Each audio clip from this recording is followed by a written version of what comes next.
Hello everyone. So তোমাদের মধ্যে অনেকেই আসো তোমরা যারা বিউপি FA এবং F3 এই দুইটা ইউনিটকে টার্গেট করে পড়াশোনা করতেছো, কারণ সায়েন্স থেকে অনেক বড় একটা অংশ থাকে যারা এই দুইটা ইউনিটকে টার্গেট করে। এছাড়া আর্টস এবং কমার্সের স্টুডেন্টরা তো থাকেই। তো আমি নিজে মেডিকেল পরীক্ষার পাশাপাশি যখন ডি ইউনিটের প্রিপারেশন নিচ্ছিলাম, তখন আমি বাংলা, ইংরেজি এবং জিকে পড়তে গিয়ে যে অবস্ট্যাকেলগুলো ফেস করেছি, যেহেতু আমার হাতে টাইম কম ছিল, তো ওই অবস্ট্যাকেলগুলোকে ওভারকাম করে একটা ভালো রেজাল্ট করাটা যে কতটা ডিফিকাল্ট, এবং যেহেতু বাংলা, ইংরেজি এবং জিকের সিলেবাসটা অনেক অনেক বড়, তোমাদেরও আশা করছি যে ওরকম একটা প্রবলেমের মধ্যে তোমরা আছো।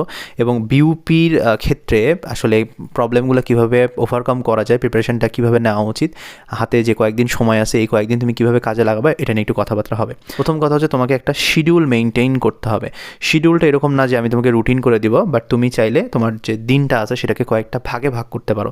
যেমন সকালের যে টাইমটা থাকে, এই টাইমটা অবশ্যই তোমাকে বাংলা অথবা ইংরেজি পড়ার পিছনে দিতে হবে। তো আমি অবভিয়াসলি এখানে তোমাকে বলবো যে সাবজেক্টে তোমার উইকনেস আছে সেটা তুমি সকালবেলা শুরু করো। এরপর দুপুরে যে টাইমটা থাকবে, এই টাইমটাতে আমরা লেজি থাকি, তো এই টাইমটাতে আমরা হচ্ছে জিকেটা একটু পড়তে পারি।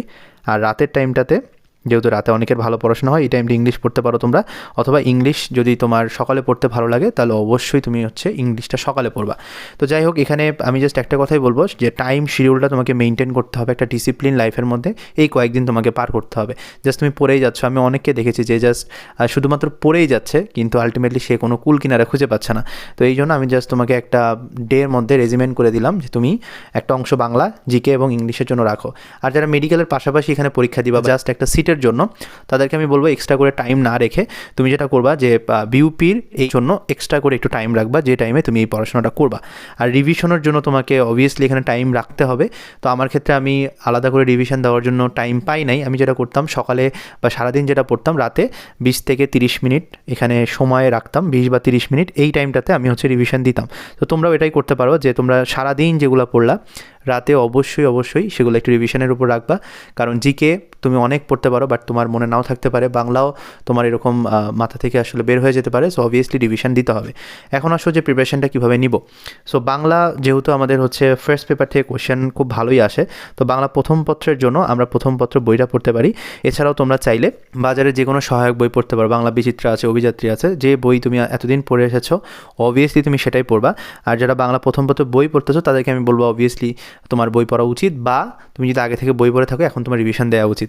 লেখক পরিচিতি দিয়ে শুরু করবা। যে কোনো গদ্য, পদ্য বা নাটক, উপন্যাস যেটাই তুমি পড়ো, ফার্স্টে আগে লেখক পরিচিতিটা খুব ভালো মতো পড়ে নিবা, কারণ এখান থেকে কিন্তু অনেকভাবেই তোমাকে কোশ্চেন দিতে পারে।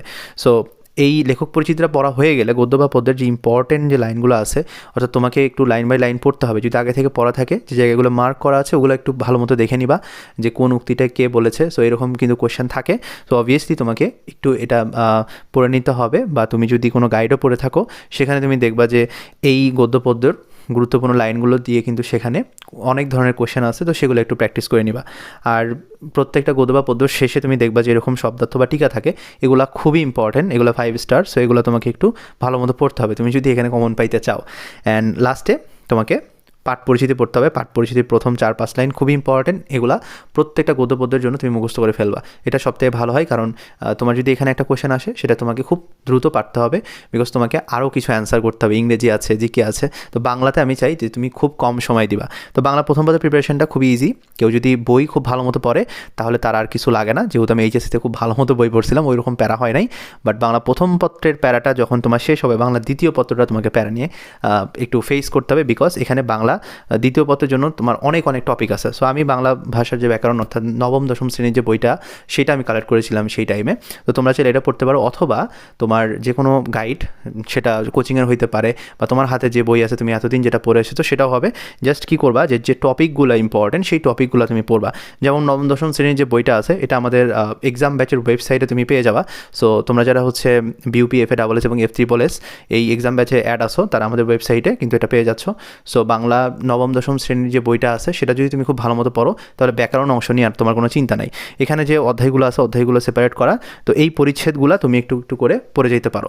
হ্যাঁ, তুমি যদি 1 ঘন্টা করে সময় নিয়ে এই পরিচ্ছেদগুলো যদি শেষ করে যাও, এবং উদাহরণগুলো তুমি যদি একটু পারো, যে উদাহরণগুলো থেকে যেহেতু ডিরেক্ট প্রশ্ন আসে, সো অবভিয়াসলি আমি তোমাকে বলবো যে নবম দশম শ্রেণীর বইটা তুমি যদি খুব বুঝে ভালো মতো আগে থেকে পড়ে আসো, এখন রিভিশন দিলেই হবে।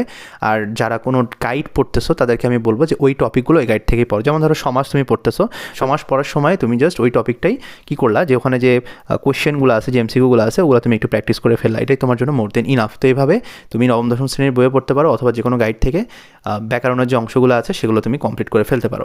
এখন আসো যে মুখস্থ যে অংশগুলো রয়েছে সেটার জন্য তুমি কী করবা। তো অবভিয়াসলি এখানে তুমি যে কোনো একটা বই ফলো করবা, এটিএমের বইটা সব থেকে ভালো। তুমি চাইলে এটিএম যে মুখস্থ অংশ জন্য যে বইটা আছে সেটা তুমি খুব সুন্দর মতো শেষ করতে পারো, এটা তোমার মুখস্থ অংশটাকে কাভার দিয়ে দিবে। এরপর আসো ইংলিশের জন্য এখন আর রুলস পড়ার দরকার নাই। হ্যাঁ, রুলস এখন পড়ার সময় নাই। এখন যেটা করতে হবে, যে ইম্পর্টেন্ট যে টপিকগুলো আছে, এতদিন তুমি যে টপিকগুলো গুরুত্বপূর্ণ ভেবে পড়ছিলা, সেগুলোই তোমাকে কী করতে হবে, কোয়েশ্চেন প্র্যাকটিস করতে হবে। সেক্ষেত্রে তুমি মাস্টার বা অ্যাপেক্স বা তোমার হাতে যে বই আছে ইংলিশ ফর কম্পিটিটিভ এক্সাম বা কোচিংয়ের বই যেটাই থাকুক, জাস্ট তোমাকে ওই টপিক ওয়াইজ কোয়েশ্চেনগুলো সলভ করে যাইতে হবে। সেক্ষেত্রে তুমি প্রথমে বিউপি কোয়েশ্চেন ব্যাংক দিয়ে শুরু করতে পারো, বিউপি, এরপর হচ্ছে ঢাবি, রাবি এবং হচ্ছে বিসিএস। তো এইটার পাশাপাশি তুমি যদি আরও কোনো কোয়েশ্চেন সলভ করতে চাও সেটা তুমি করতে পারো, বাট এগুলো বেসিক, এগুলো তোমাকে করতেই হবে। আরেকটা কথা হলো যে এখন ইংরেজি পড়ার সময়ে তুমি বিভিন্ন রকমের উল্টাপাল্টা টপিক দেখবা, এগুলো পড়ার দরকার নেই। আমরা তোমাদের হচ্ছে বিউপি FA এবং F3+ জন্য যে শিওর কমন সাজেশনটা দিয়ে দিয়েছি, ওখানে যে টপিকগুলো আছে ওগুলো তুমি যদি জাস্ট পড়ে যাইতে পারো, ওখানে কম টপিক দেওয়া আছে, তো ওই টপিকগুলো তুমি যদি পড়ো তাহলেই কিন্তু তোমার বিউপিতে খুব ভালো একটা মার্ক চলে আসে, যেহেতু আমাদের ইংরেজিতে ভালো একটা মার্ক দরকার বিউপিতে।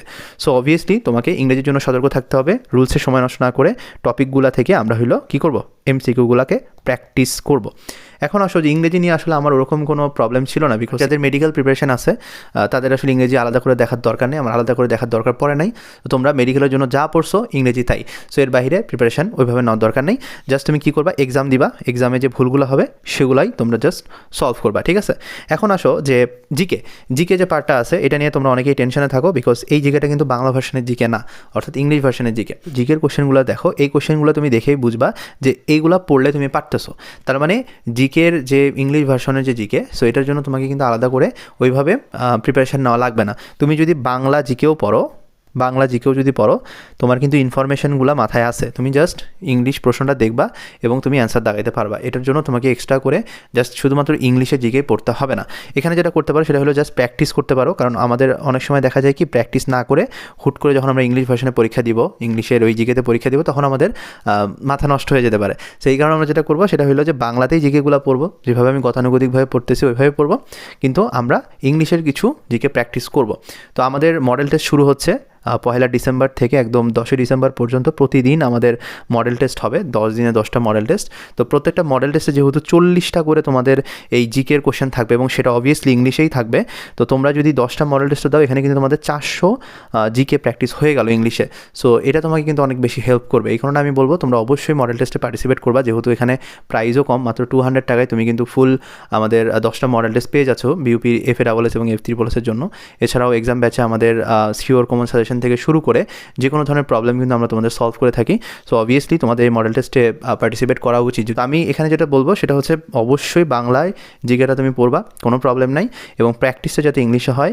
আর আমি সবসময় প্রেফার করি যে যখন তুমি এখানে প্রিপারেশনটা জিকে নিচ্ছ, তখন কোশ্চেন না পড়ে তুমি জাস্ট যেটা করবা, সংক্ষিপ্ত আকারে প্রশ্নের মতো করে তোমার যে বই আছে সেখানে একটা করে কোশ্চেন পড়বা এবং ডিরেক্ট কী অ্যান্সার আছে সেটা পড়ে ফেলবা। মানে তুমি যখন এখানে অপশান দেখবা তখন তুমি কনফিউজড হয়ে যেতে পারো। তো যখন পড়াশোনা করবা তখন অবভিয়াসলি এভাবে সংক্ষিপ্ত প্রশ্নের মতো করে বা এক কথায় উত্তরের মতো করে তুমি প্রশ্নগুলো পড়বা, এবং তারপরে গিয়ে তুমি হচ্ছে প্র্যাকটিসের সময় অপশন সহ তুমি হচ্ছে অ্যান্সার করবা।